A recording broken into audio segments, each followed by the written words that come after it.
할렐루야. 오늘 성경 말씀 누가복음 14장 보겠습니다. 누가복음 14장입니다. 안식일에 예수께서 한 바리새인 지도자의 집에 떡 잡수시러 들어가시니 그들이 엿보고 있더라.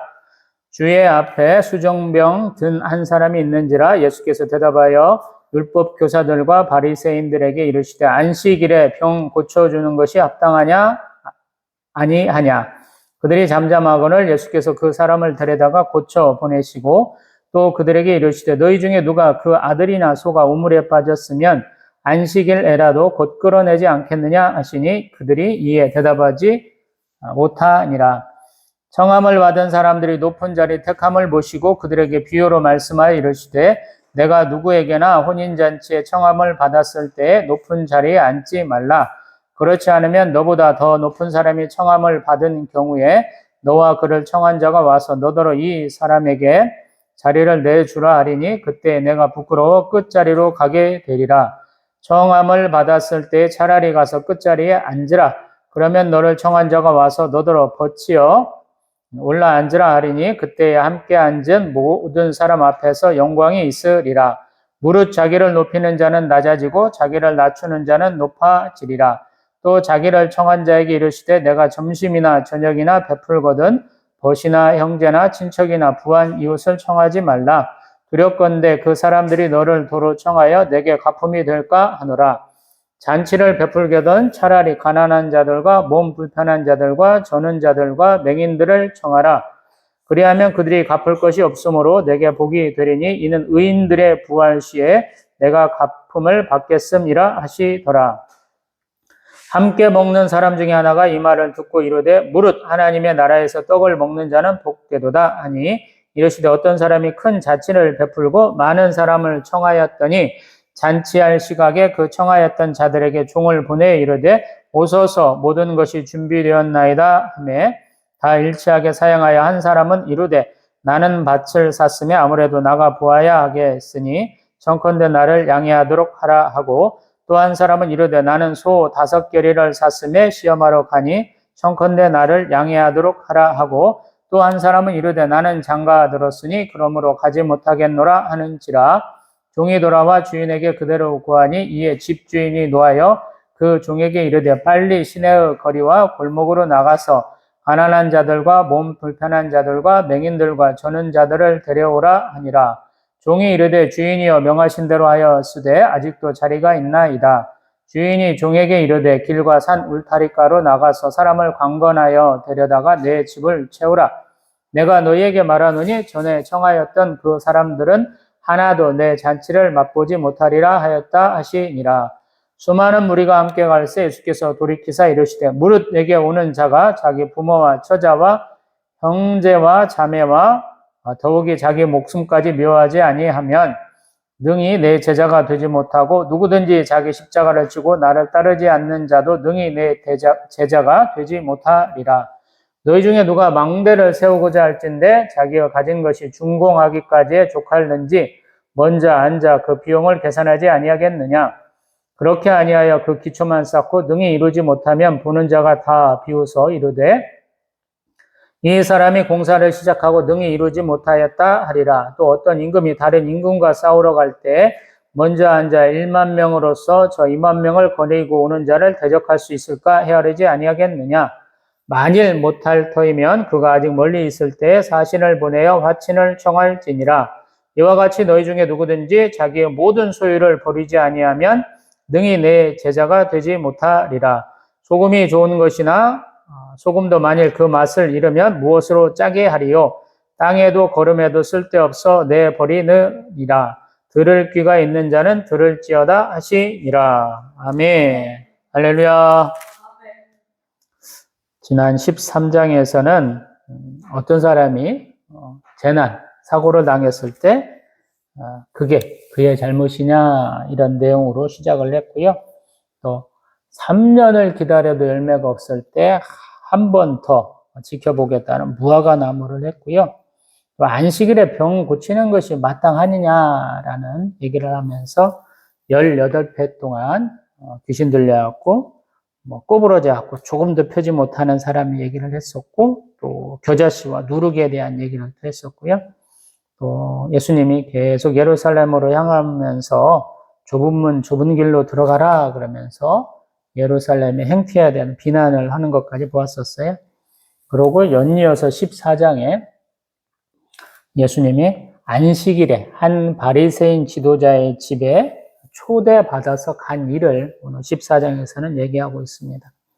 네, 많은 사람이 예수님이 과연 어떤 말씀하시느냐라고 엿본다는 거예요. 이 바리새인 지도자 이 말에 우리가 조금 생각을 해봐야 돼요. 왜냐하면 이스라엘에서 말씀의 권위자를 굉장히 우대를 합니다. 높게 얘기를 해요. 우리 예전 같으면 마을 유지, 마을의 어르신 이런 대접을 받는 분이에요. 무슨 행사 있을 때 초대받고 먼 일이 있을 때 가서 그분 의견대로 우리가 행하자 이렇게 되는 것이거든요. 그래서 바리새인이 우리 예수 그리스도를 총했다는 것은 그 지역 일대에서는 굉장한 일입니다. 무슨 일이 벌어질까? 또 예수님 어떤 말씀을 하실까? 이렇게 사람들이 궁금해하는 것이죠. 근데 그때 수종병 든 사람이 예수 앞에 섰다라고 그래요. 이 수종병이라는 것은 예전에는 고창병이라 그랬어요. 쉬운 말로 하면 배에 복수가 가득 타가지고 막 혈관도 울긋불긋하게 이제 파랗게 드러나 있는 사람들. 그리고 복부 팽만이라고 이렇게 배 나온 사람들 많이 보는데 그런 분이신 것 같아요. 활동하기가 굉장히 힘들죠. 장기의 어떤 그 역할들을 제대로 못 해가지고 굉장히 힘든 분이시죠. 그때 예수님 자기를 초청한 그 바리새인 지도자 앞에서 자기를 엿보려고 하는 율법교사하고 바리새인들에게 얘기하는 거예요. 예전에 이게 문제된다고 따진 사람들이 워낙에 많았으니까요. 예수님 왜 십자가에 돌아가셨습니까? 그러면 왜 성전을 무너뜨린다 이런 표현을 하셨다고 그래서 신성모독의 죄를 많이 얘기하는데 그 다음으로 아마 지목될 수 있는 게 뭐냐면 이 안식일 논쟁이에요. 안식일을 참 목숨 바쳐 지켜야 돼 이렇게 얘기하는 사람들이거든요. 왜 그러냐면 우리가 예레미야, 에스겔서, 다니엘서 보다 보면 왜 70년의 세월을 포로 생활을 하게 되느냐라고 그러면 학자들은 안식년조차도 안 지켰다. 희년을 안 지킨 것이다. 그래서 그것들을 우리 가나안 땅에 정착한 데부터 계산을 하면 한 그 정도 된다 이렇게 얘기를 하거든요. 그래서 이 사람들한테는 안식일이 율법 준수의 가장 큰 기준이 핵심이 되는 것이에요. 우리도 기독교인이라면 적어도 주일 안수해야 돼 이렇게 얘기하는 거잖아요. 그 안식일에 지켜야 될 내용들이 한 39가지 정도 되는데 그 일을 과연 예수님께서 잘 지키고 있느냐? 이렇게 묻는 거거든요. 근데 예수님은 항상 말씀을 하셔요. 하나님의 때에 고치시는 거예요. 예수님의 때에 고치시는 거예요. 안식일에 예수님 보시려고 예수님 계신 곳 알아서 이렇게 아픈 몸 이끌고 온 사람을 그냥 내쳐야 되느냐? 예수님이 항상 그런 논리로 그들의 죄를 용서하시고 그 병을 고쳐주시죠. 오늘도 마찬가지. 자기를 비난하고 자기를 욕하려고 준비하고 있는 율법교사 바리새인들에게 예수님이 먼저 물으시는 거예요. 안식일에 병 고쳐주는 것이 합당하냐? 아니하냐? 말할 수 없는 거죠. 의료 행위이기 때문에, 치유 행위이기 때문에 안 하면 좋겠다 그러는데 지난번 예수님 말씀하셨잖아요. 니네들 그 안식일에도 소나 나귀 끌어갖고 물도 먹이잖아. 이 말씀하셨잖아요. 18년 동안 귀신 들려가지고 이렇게 꼬부려갖고 피지도 못하는 사람 고쳐줬더니 자꾸 뭐라고 그래서 예수님 얘기하시는 거죠. 그리고 그 얘기가 아마 소문이 막 가졌을 거라는 거예요. 이 회당과 저 회당은 다른 것이죠. 아마 경쟁 관계도 있을 수 있으니까. 아니면 그 사람이 밑에 사람이고 여기 오늘 바리새인 지도자는 더 높은 분일 수 있죠. 그래서 그것들에 대해서 궁금증하는데 예수님 질문하시는 거예요. 근데 대답 못하는 거죠. 왜냐하면 그들에게 율법은 병자를 고치라 하는 것이 우선이에요. 그리고 그 사람의 출신이나 모든 걸 따지지 않고 그 사람이 죽음의 순간이 이를 때까지 최선을 다해서 치유하라는 것이 율법의 핵심이라 그러거든요. 그 부분은 조금 더 지나가면 또 다룰 시간이 있을 거예요. 그래서 예수님 그 사람을 데려다가 고쳐서 보내셨다. 그래. 아마 이분은 평상시 다른 분보다 더 몸이 안 좋았던 것 같아요. 다른 분들에게는 꼭 자신들의 믿음을 보일 기회를 주죠. 사람들 앞에 일어서라. 꼭 이런 얘기를 하고 잘 따르는가 꼭 보시잖아요. 근데 이분은 너무 힘들었던 것 같아요. 그래서 고치시고 보내시는 것으로 마감을 하시고 그들에게 말씀하시는 거죠. 너희가 그 소나 때로는 이제 낙이라고 하는데 낙이나 소가 우물에 빠지면 안식일을 어떻게 하겠느냐? 그것도 노동행위인데 그것들 그냥 놔둬서 죽이겠느냐라는 거예요. 살리는 게 너무 당연하지 않느냐? 그래서 대답하지 못하게 하시는 거예요. 예수님의 그 공생의 기간 동안 사역은 항상 이래요. 내가 정의롭다, 내가 믿는 것이 제대로 된 것이다 라고 생각하는 사람들에게 그 근본되는 것을 물어보는 것이죠. 하나님이 이렇게 우리에게 공의의 개념을 주셨는데 하나님은 항상 고아, 과부, 나그네 항상 돌보라고 그러셨는데 너희들 안식일에 이렇게 생명 구원하는 것에 대해서 왜 하지 않느냐라는 거예요. 사람한테는 강요하면서 짐승들한테는 자유롭게 하잖아. 우리 이제 마태복음에 보면 이게 더 신랄하죠. 지는 말만 하고 지는 지키지도 않아. 예수님 말씀하셨잖아요. 우리도 이제 누가복음에서 그 삼화에 대한 얘기를 예전에 했던 것을 또 다뤘었죠. 우리 누가복음 11장 37절 이하로 바리새인들에게 삼화, 또 우리 율법 교사들한테 삼화를 선포하신 적이 있었죠. 그러고 나서 예수님 그 식사 초대 자리에서 사람들이 하는 행태를 보는 거예요. 바리새인 지도자니까 이게 뭔 말이냐면 소위 말해서 학교 동창회 같은 개념으로도 볼 수 있어요. 근데 총동창회. 지역 유지들 모임이면 누가 서열 높으냐 이런 걸 가리는 거예요, 지금. 그러다 보니까 가장 높은 지도자 옆에 자기가 앉아야 자기의 권위를 깨달을 수 있는 것이죠. 시위할 수 있는 거예요. 알려줄 수 있는 거예요. 그렇기 때문에 자꾸 그 사람 옆에 앉으려고 가서 자꾸 얘기를 하는 거예요. 그런 걸 보면서 예수님이 얘기를 해주시는 거죠. 8절 이하로 혼인잔치에 청함받았을 때 당연한 듯이 내가 먼저 왔어. 내가 쫙 보니까 나보다 높은 사람 없네. 그러면서 높은 자리에 가지 말라라는 거예요. 맨 처음부터 높은 자리에 가지 말고 차라리 처음부터 끝자리에 가서 앉아 있어. 그러면 사람들이 어느 정도 와 있어 보면은 아, 당신은 거기에 앉을 분이 아닌데 왜 거기에 앉아 계세요? 그러면서 상속으로 자꾸 모신다라는 거예요. 그래서 그 나중 영광을 위해서도 겸손해라 그러면서 11절 무릇 자기를 높이는 자는 낮아지고 자기를 낮추는 자는 높아진다 이렇게 말씀하죠. 예수님 바리새인들 특징 중에 하나가 맨날 그거잖아요. 자기를 과시하려고 자기 지위를 항상 누리려고 한다라고 말씀하시잖아요. 그래서 낮은 자리로 가라라고 말씀하시는 것이고 또 더 중요한 것, 그 자리에 모인 사람들만 중요한 게 아니고 자기를 청한 바리새인 지도자한테 한 말씀 하는 거예요. 뭐라고 그러냐면 점심이나 저녁이나 베풀거든 벗이나 형제나 친척이나 부한 이웃을 청하지 말고 차라리 가난한 자들, 몸 불편한 자들, 저는 자들, 맹인들을 청하여서 먹여라 이 말씀하시는 거예요. 왜?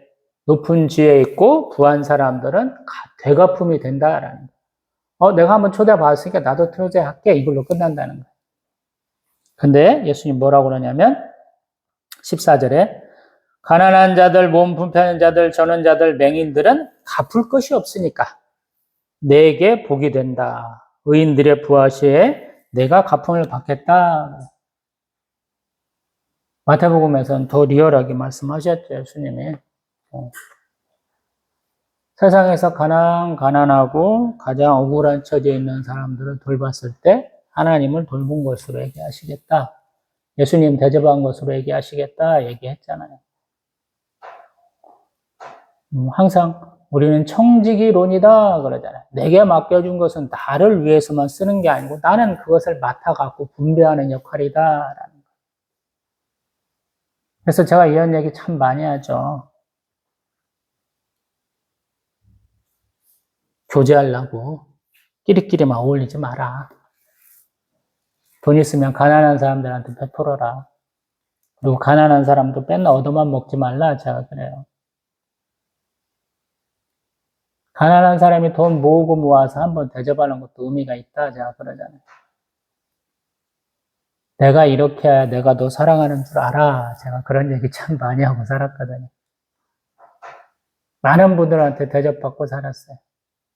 특별히 이 신앙의 길에 들어서면서 더 그런 것 같아요.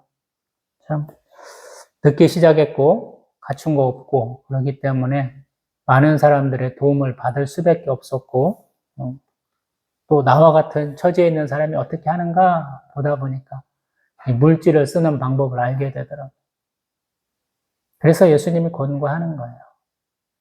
바로 써라. 네 물질을 교제의 수단으로, 친목의 수단으로만 쓰지 말라라는 거예요. 구제의 수단으로 써라. 다 같이 잘 먹고 잘 사는 사회 만들기 위해서 써라. 이런 분들 굉장히 많죠. 또 어떤 지역에서는 굉장히 드물기도 하고 그래요. 15절 그 말씀을 딱 듣고 어떤 사람이 얘기를 하는데 무릇 하나님의 나라에서 떡을 먹는 자는 복되도다. 참 누가복음의 그 독특한 점이 이런 거예요. 예수님이 무슨 말씀을 하는지 그냥 얼핏 듣고 지 맘대로 해석하는 사람들, 뜬금없는 소리들 하는 사람들, 꼭 사오정 같은 사람들이 이렇게 많이 나와요. 그러면 예수님이 얘기를 해주는 거예요. 누가 의인의 부활 시에 가품을 받는가라는 얘기를 이 잔치의 개념으로, 잔치 얘기로 또 하는 거예요. 이 잔치는 이 지상에서 하는 잔치가 아니고 천국 잔치죠. 그래서 거기에서 누가 먼저 처음 이렇게 초청을 받는가를 얘기를 해줘요. 사람들이 생각할 때 서로 갚고 갚는 것이고 유유상종이라 베풀 수 있는 자가 초청도 받는 거예요.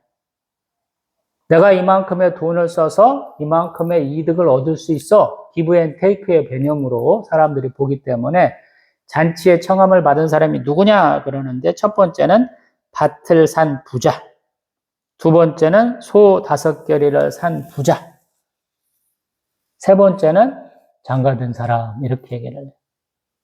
어찌 보면 자기가 노력해서 자기가 뭔가 성취하고 또 자기의 부를 위해서 열심히 노력하는 사람들, 바람직한 사람들이에요. 우리 21세기 자본주의 사회에서 볼 때는 참 자력갱생하는 사람, 열심을 다해서 경제활동하는 사람들이에요. 또 자신의 삶을 잘 꾸려가는 사람들, 좋은 사람들이에요. 우리의 그 일반적인 관점에서는. 근데 그 혼인잔치, 이 잔치를 베풀고 청한 사람이 누구냐 하는 것에 대한 관점이 없어서 이게 좋은 사람이라는 거예요. 여기는 반드시 가야만 하는 곳이에요. 근데 거기를 안 가는 거죠. 자신의 개인 사유를 들면서. 그래서 이 잔치를 베푼 주인이 어떤 일을 하냐면 시인의 거리 골목에 가서 가난한 자들, 몸 불편한 자들, 맹인들, 저는 자들 데려오라 한다. 이렇게 명했다라고 얘기하는 거예요. 그래서 종이 주인에게 아우 그렇게 했는데도 별로 자리가 많이 남았어요. 사람이 별로 없어요. 그러니까 주인이 뭐라고 하냐면 인자 더 가. 산과 산울타리가로 가서도 사람들 강건하여 데려다가 내 집을 채워라 이렇게 얘기하는 거예요. 처음에는 집 근처 가난한 사람, 나중에는 더 멀리 시외에 마을 바깥에 사는 더 가난한 사람들 불러와 이렇게 얘기한다. 그러면서 하시는 말씀이 24절 정에 천하였던 그 사람들은 하나도 내 잔치를 맛보지 못한다. 이렇게 말씀하신다. 그래서 이 잔치가 어떤 잔치인지 얼마나 큰 규모인지 이런 거는 얘기하지 않지만 잔치에 참여하는 데 있어서 어떤 것이 중요하냐라고 얘기하는 거예요. 아까 하나님의 나라에서 떡을 먹는 자는 복되도다. 그런데 그 떡을 먹을 수 있는 자들이 이렇게 밭도 사고 소 5개리도 사고 결혼도 하고 이렇게 뭔가 자신의 힘으로 자신의 삶을 이렇게 열심을 다해서 사는 사람들이 아니다라는 거예요. 천국에서 떡을 먹을 수 있는 사람은 그냥 초대받은 사람, 그 초청도 강권함으로 초청받은 사람, 강제로 참석한 사람만 될 수 있어 이렇게 얘기하는 거예요. 조금 우리 개념과는 많이 달라요. 그 당시 유대인도 이 말씀을 이해 못했을 것이고 지금 21세기 한국교회의 수많은 우리 성도들도 이 말씀 이해 못해요. 왜? 교회 다녔으면 복 받아야 된다고, 아픈 몸도 나서야 되고 재산도 불어야 되고 내가 좋은 직장도 얻어야 되고 자녀도 잘 돼야 돼 이렇게만 생각하시거든요. 항상 성공의 복음만 얘기하시거든요. 근데 예수님은 이렇게 얘기하는 거예요. 야, 나 예수님 아니고 우리 하나님, 일단 여호와 하나님이니까 여호와 하나님 잘 섬겼더니 이렇게 우리가 잘 먹고 잘 살잖아 라고 모인 사람들이 얘기해요. 지금 바리새인 집회, 우리 율법교사들, 우리 또 바리새인들 다 모여갖고 단합대회 하듯이 내가 이렇게 우리 동네에서 한컵발 높았어요. 내가 이렇게 말했더니 사람들이 감동했어요. 이런 얘기들 하는 자리에서 예수님이 하시는 얘기예요. 이게 참 말도 안 되는 거죠. 이 사람이 왜 예수님을 불러들였을까 보면은 뭐 악한 의도가 보이죠. 소위 말해서 저희가 보이는 행위예요. 우리 이렇게 몽땅 모아갖고 우리가 합심해서 예수님 한번 혼내주자라고 하는데 예수님 웬걸 그들의 잘못을 따박따박 다 지적하시는 거예요. 잔치 자체의 의미를 없애버리는 거예요. 그래서 복음이 무서운 거예요. 예수님이 심판주도 되신다라고 제가 항상 얘기하는 게 그래요. 겉으로 신앙생활 참 잘하는 것이 중요합니다. 물론이죠. 잘하는 거 필요해요. 근데 그 내적인 면, 영적인 면도 굉장히 중요하다라고 말씀하시는 거예요, 예수님은. 큰 교회끼리 서로 교류하면서 자기들끼리 다 해먹는 거 예수님이 아마 기뻐 안 할 수도 있어요. 예수님 얘기하잖아요. 오늘 예수 앞에 빼나 나오는 사람들은 가난한 사람들, 몸 불편한 사람들, 전원자들, 맹인들이잖아요. 13절에 그 얘기 또 하시고 21절에 그 얘기 또 하시잖아요. 예수님이 그 얘기를 계속 해주시는 거예요. 너희들 잔치에 이런 사람들 다 어디 갔어? 이렇게 얘기하는 것이죠. 우리 동네에서 잔치하면 이런 분들 다 먹여야 되는 것을 우리는 알고 있죠. 한국은 적어도 그러잖아요. 세상이 자꾸 팍팍해지다 보니까 문제가 좀 되기도 있긴 하지만 예전에는 이런 관점들이 많았잖아요. 예수님 그 얘기 하시는 거예요. 잔치라며 왜 이렇게 안 하는 거야? 라고 얘기하는 거예요. 그리고 25절 수많은 무리가 함께 갈새 예수께서 돌이키사 이르셨다라고 그래요. 수많은 무리. 예수님 과연 그렇게 많은 분들과 다니셨을까요? 제가 의문을 제기했었죠. 누가복음 12장 1절에서도 무리 수만 명이 모여 서로 밟힐 만큼 되었다. 그러면서 바리새인의 누룩, 외식을 주의하라 라고 말씀하신 장면을 12장 1절에서 얘기를 했어요. 14장 25절에도 그 얘기를 또 해요. 왜 수많은 무리가 예수님과 함께 하겠습니까? 라는 것은 소위 말해서 내 영적 기갈을 채워줄 수 있는 분이 누구였나? 라는 거예요. 평상시 회당에서 바리새인 율법교사들을 통해서 그들이 이렇게 수많은 축복도 받고 위로도 받았겠지만 그것과는 좀 차원이 달랐기 때문에 예수님의 그 치유사역, 말씀사역에 감동해서 수많은 사람들이 모였다 이렇게 볼 수 있는 것이죠. 그런데 그 많은 사람들과 예수님이 끝까지 가지는 못했다 이렇게 요한복음은 얘기를 하거든요. 다른 성경에서도 마찬가지고 5병이요 7병이요 기적을 예수님이 보여주셨는데 그 사람들에게 예수님이 좋게 말씀 안 하셔요. 그들은 떡을 위해서 예수님을 따르는 것이다 이렇게 말씀하거든요. 지금 누가복음에 보면 갑자기 막 뜬금없는 소리들 많이 하죠. 왜 그러냐면 예수의 그 권위에 힘입어서 뭔가 문제를 좀 해결하려고 그러고 예수한테 한마디 해서 인정받으려고 그러고 그런 거예요. 우리 그런 경우 많잖아요. 연예인 만나면 같이 사인 좀 해주세요. 뭐 이렇게 사진 한 장 찍어주세요. 뭐 이런 얘기 하는 거랑 똑같은 거예요. 유명세를 치르고 있는 예수님인데 그 유명세를 이용하지 아니하세요. 오히려 그들에게 니들은 나를 따를 수 없어. 이런 식의 어떤 밀어내는 행동까지도 하시거든요. 왜 그러냐면 예수님이 가는 길은 십자가의 길이거든요. 그 십자가의 길을 모르고 항상 영광의 길만 따지기 때문에 예수님 따라가면 우리가 좋은 자리에 올라갈 수 있어. 우리가 신분 상승을 노려볼 수 있어. 이런 식의 관점이거든요. 여태까지 그들이 가장 높은 사람으로 바라보는 것이 일반인들은 바리새인과 율법교사거든요. 일상생활에서는. 예수님은 그들을 자꾸 이렇게 혼내시고 그들에게 말씀을 주시니까 그들의 한 단계 위에 솔직히 말해서 현실적으로 바라봤을 때 예수님은 어떤 변혁을 갖고 오시는 그런 선구자적 이미지가 더 강한 것이죠. 우리 성경에서는 선지자 그러는데 예수님이 선지자의 사역을 하고 있기 때문에 그런 일들이 자주 벌어지지 않는가 싶습니다. 26절 예수님 뭐라고 말씀하시냐면 무릇 내게 오는 자가 자기 부모와 처자와 형제와 자매와 더욱이 자기 목숨까지 미워하지 아니하면 능히 내 제자가 되지 못하고 27절 누구든지 자기 십자가를 지고 나를 따르지 않는 자도 능히 내 제자가 되지 못한다. 아멘.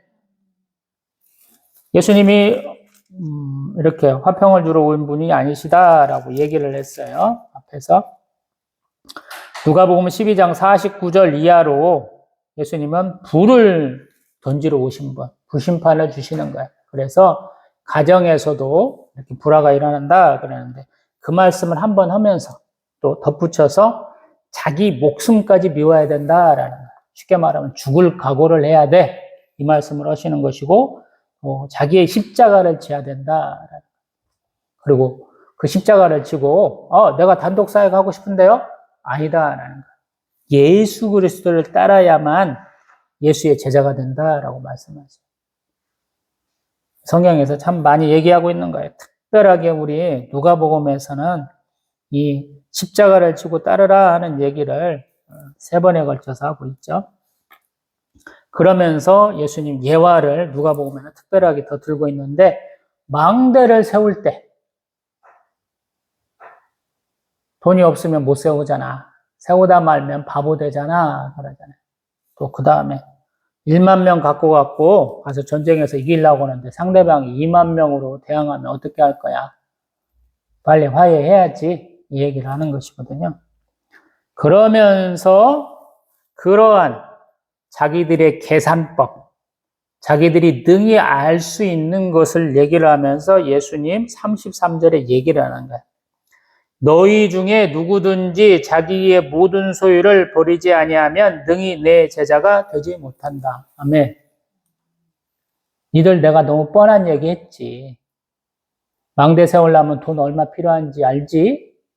1만 명으로 2만 명 이기는 게 얼마나 어려운지 알지? 그렇게 너무 명약광화한 것처럼 너무나 분명한 것처럼 너희들 소유가 너무 넘치면 안 돼, 이 얘기를 하는 거예요. 이게 아마 충격이었을 거예요, 많은 분들한테. 왜? 유대인의 축복은 항상 아브라함의 축복, 땅과 자손이거든요. 땅과 자손이 많으면 당연하게 우리가 부화해질 수 있고, 또 부해질 수 있으므로 우리 이생 동안에, 살아있는 동안에 행복을 추구할 수 있거든요. 근데 예수님 그거 하지 말라라고 얘기하시는 거예요. 니들의 소유를 다 일단 털어. 그 소유를 누구한테 주냐고 예수님 말씀은 안 하시지만 우리 14장에서 2번이나 언급된 가난한 자들, 몸 불편한 자들, 저는 자들, 맹일 13절, 21절에 얘기한 사람들한테 다 주고 와. 이 말씀을 하는 거예요. 그래서 제자가 없어요. 예수님이 제자가 그렇게 적어요. 우리도 교회 다니면서 네가 가진 거 다 털어서 구제하고 신앙생활해. 그러면 몇 분이나 남겠어요? 별로 없잖아요. 그래서 예수님의 말씀을 이렇게 붙잡고 예수의 제자가 되기 위해서는 엄청난 노력을 해야 된다. 개신교, 소위 말해서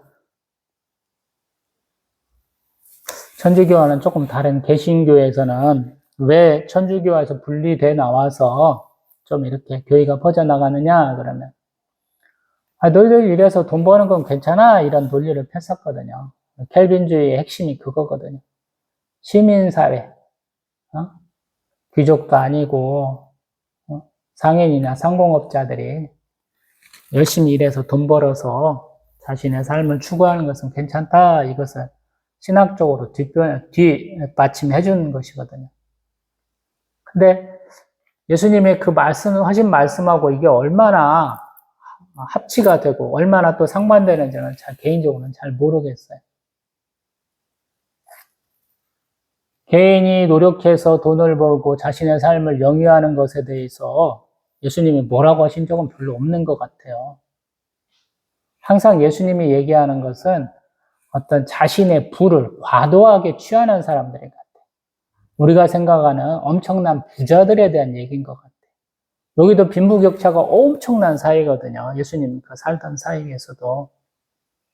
하루 한두 끼 먹으면 잘 먹는 사람들이 굉장히 많았을 거라고. 그게 품꾼들 얘기예요. 이제 다음 시간에 보는 누가복음 15장에서 그 품꾼들 얘기를 조금 더 다루게 되거든요. 근데 부자는 엄청난 부자예요. 왜 그러냐면 이제 로마에서 화폐 경제가 되기는 하는데 아직도 거의 물물교환급의 그런 경제죠. 그래서 돈을 가지면 돈을 더 벌 수 있어요. 이 당시 돈이 돈을 버는 사이.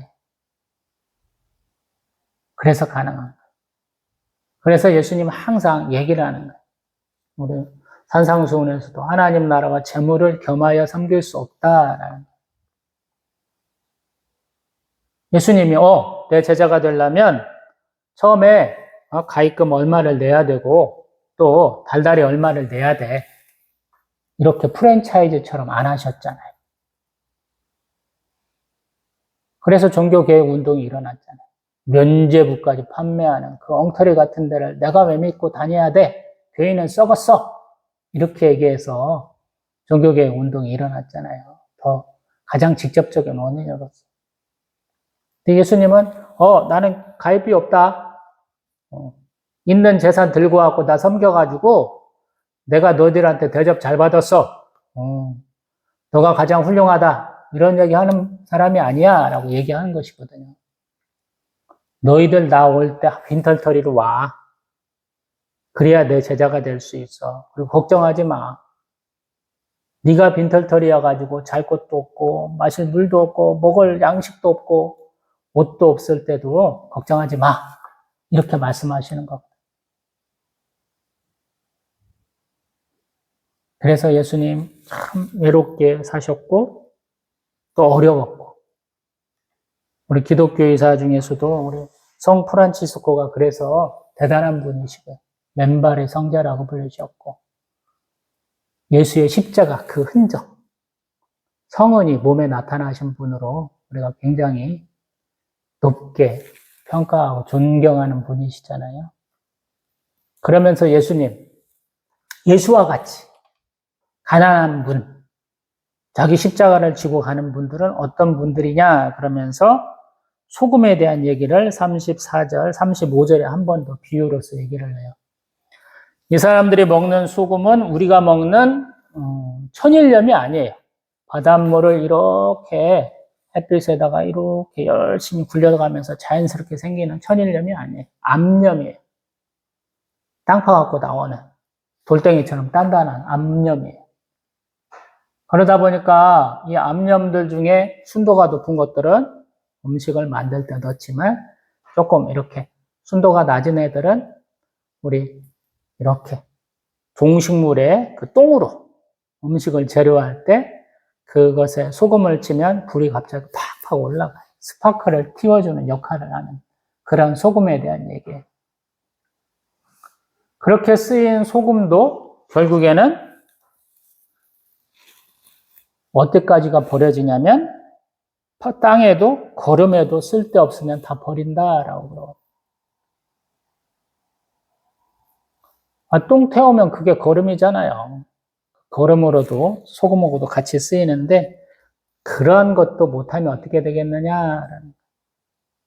소금은 없으면 안 되죠. 근데 소금의 그 가치는 그 맛을 낼 때 있다라는 거예요. 예수 그리스도의 그 사역의 가장 큰 가치는 뭐냐면 무소유에 가까운 것이다라는 거예요. 서로 주고받는 교제의 것이 아니고 돌봄의 관계다 이렇게 말씀하시는 것 같아요. 그래서 신앙생활이 어려워요. 우리 수많은 교파들이 있고 어떤 2단까지도 있잖아요. 그래서 그 폭이 굉장히 깐깐하고 낮춘 분도 있고 폭을 굉장히 넓게 보는 교파도 있잖아요. 부가 뭐가 잘못이야? 재산 많이 불리는 게 뭔가 잘못이야? 잘못은 아니죠. 정당하게 벌면 돼요. 근데 부를 추구하다 보면 정당하게 보시는 분들이 별로 없잖아요. 솔직히 얘기해서. 그래서 예수님의 이 말씀이 어려운 거예요. 수만 명 함께 가고 수많은 무리가 따르는데 예수의 제자가 되는 분들은 그렇게 적다라는. 사실 예수님 얘기하면서도 야 너는 그렇게 잘 살아? 물어보면 제가 항상 하는 말 아니요 저도 잘 못 살아요. 이렇게 얘기를 하거든. 평균적으로 우리가 11조 드리고 뭔가 좀 헌금 내고 나면 10에 2조 가까이를 쓰게 되죠. 세금은 또 따로 내야 되잖아요. 그러면 당연스럽게 기독교인은 정상적인 방법으로는 일반인들보다 가난할 수밖에 없어요. 근데 왜 예수님은 이 얘기를 할까요? 라는 거예요. 우리에게 영생이 있고 하나님 나라가 있어서 이런 걸 얘기하시는 거예요. 세상에서 잘 먹고 잘 살려면 굳이 이런 거 할 필요 있을까요? 근데 우리가 살아있는 동안에 삶은 있는 것이 아니기 때문에 예수님 이 얘기를 해주신다고요. 그리고 내가 어렴풋이나마 그것을 알고 있기 때문에 우리가 예수님 믿고 성령 하나님 또 가장 중요한 성부 하나님 믿고 신앙생활을 하는 거죠. 그러면 그렇게 항상 확신을 주시고 그렇게 말씀하시는 예수 그리스도가 말씀하신 대로 따라가야 되죠. 그래서 항상 노력하는 거예요. 우리 11절 말씀처럼 높이려고 하지 말고 낮춰야지 높아질 수 있는 거예요. 이 돈도 나를 계속 업그레이드 하는 선물과 뇌물로서의 작용만 할 것이 아니고 나보다도 조금 더 힘든 사람, 나보다 가난한 사람들한테 계속 쓸 수 있어야 된다라는. 물질만 그런 게 아니고요. 기도도 마찬가지예요. 수많은 사람들이 나 돈도 없는데 어떻게 돈만 뺏나줘요? 돈보다 더 중요한 게 기도예요. 요한계시록에 가면 우리 성도들이 하나님께 대한 헌금이 이렇게 많이 쌓였습니다. 이런 장면 하나도 없어요. 하나님께 올린 기도가 향으로서 태워진다 그러죠. 하나님이 우리 하나님께 드린 액수도 보시긴 보시겠지만 더 중요한 건 하나님 앞에 얼마나 진실되게 기도하느냐. 내 기도를 들어주시고 내 기도대로 이루어주신 하나님이시다라고 믿느냐라는 것으로 얘기하고 싶거든요. 돈이 없으면 기도해라. 돈까지 쓰면 더 좋다. 제 나름의 신앙관. 왜 앞에서부터 계속 예수님은 기도에 대한 것으로 얘기하셨다. 우리 11장에 주의 기도 좀 가르쳐주세요 하는 부분을 가지고 제가 지금 14장까지도 오는 거예요.